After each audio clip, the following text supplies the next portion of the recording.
انسان کی فطرت میں کہانی یا قصص سے دلچسپی روز اول ہی سے پائی جاتی ہے۔ قصص کا لفظ عام طور پر کہانی یا داستان کے لیے استعمال ہوتا ہے، لیکن قرآن مجید میں انبیاء کے جو قصے بیان کیے گئے ہیں ان کی غرض کچھ اور ہی ہے۔ اللہ تعالیٰ نے انسانیت کا آغاز فرماتے ہی انبیاء کا سلسلہ شروع فرمایا۔ انبیاء اور رسول پے در پہ آتے رہے۔ کہا جاتا ہے کہ رسولوں کی تعداد 300 سے زائد ہے اور انبیاء کی تعداد 1,24,000 سے زائد ہے۔ گویا اللہ تعالیٰ نے بنی نوح انسان کو سیدھا راستہ دکھانے کے لیے اتنی بڑی تعداد میں انبیاء اور رسول مبعوث فرمائے۔ قرآن کریم کے بیان کردہ قصص حقیقت پر مبنی، اس لیے دوسرے تمام قصص اور واقعات سے امتیازی حیثیت رکھتے ہیں۔ ان کا تعلق خیالات اور ذہنوں سے گھڑی ہوئی باتوں سے نہیں بلکہ وہ زمین پر واقع ہو چکے ہیں۔ انسانوں نے اپنی زندگی کے مختلف ادوار میں ان کا مشاہدہ کیا اور پھر یہ واقعات اس لحاظ سے بھی منفرد ہیں کہ عبرت کا باعث ہیں۔ قرآن کریم کے یہ قصص لطف اندوز ہونے کے لیے ہرگز نہیں سنائے گئے، بلکہ ان سے تو بنی نوح انسان کو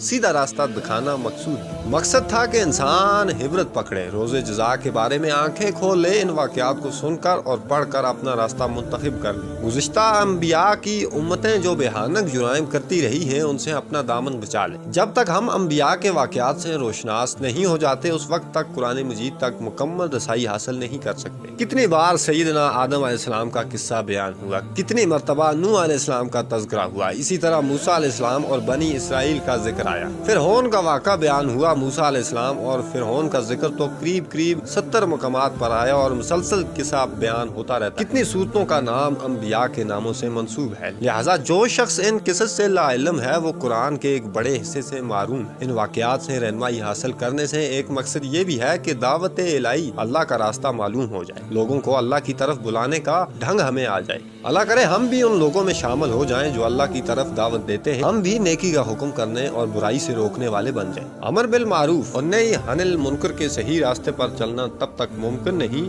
جب تک کہ ہمارے سامنے کوئی ایسا نمونہ موجود نہ ہو جس کے مطابق ہم اپنے آپ کو چلا سکیں۔ اور صاف ظاہر ہے سب سے عظیم اور بے مثال نمونہ نبی اکرم صلی اللہ علیہ وسلم کی مبارک شخصیت ہے۔ اللہ تعالیٰ فرماتے ہیں یقیناً تمہارے لیے رسول اللہ کی زندگی بہترین نمونہ ہے۔ پھر صحابہ اکرام اور صالح لوگ بھی نمونہ ہیں۔ انبیاء اکرام کے واقعات قرآن کریم کے ذریعے ہم تک پہنچے ہیں۔ اسی طرح نبی کریم صلی اللہ علیہ وسلم کی سیرت مبارکہ اور آپ کی احادیث مبارکہ سے بھی ہمیں ان کے حالات اور واقعات معلوم ہوئے ہیں۔ نیز تاریخ میں بھی ان کے تذکرے موجود ہیں۔ انبیاء کے موضوع پر لکھی جانے والی کتب میں سے واضح اور نمایاں حیثیت امام ابن کثیر رحمہ اللہ کی کتاب قصص الانبیاء ہے۔ اس کے علاوہ امام طبری کی تاریخ طبری اور تفسیر ابن کثیر اور تاریخ ابن جریر ہے۔ آنے والی قسطوں میں آپ سنیں گے زمین و آسمان کی تخلیق سے پہلے کیا تھا، اللہ تعالیٰ کا عرش کہاں تھا، اللہ تعالیٰ نے زمین و آسمان اور پہاڑوں اور درختوں کو کتنے دنوں میں پیدا کیا، کون سی چیز کس دن پیدا کی گئی اور کون سی چیز سب سے پہلے پیدا کی گئی، فرشتے، جن اور انسان کس کس چیز سے پیدا ہوئے، انسانوں اور جنوں کی تخلیق کا مقصد کیا تھا، ابلیس کون تھا،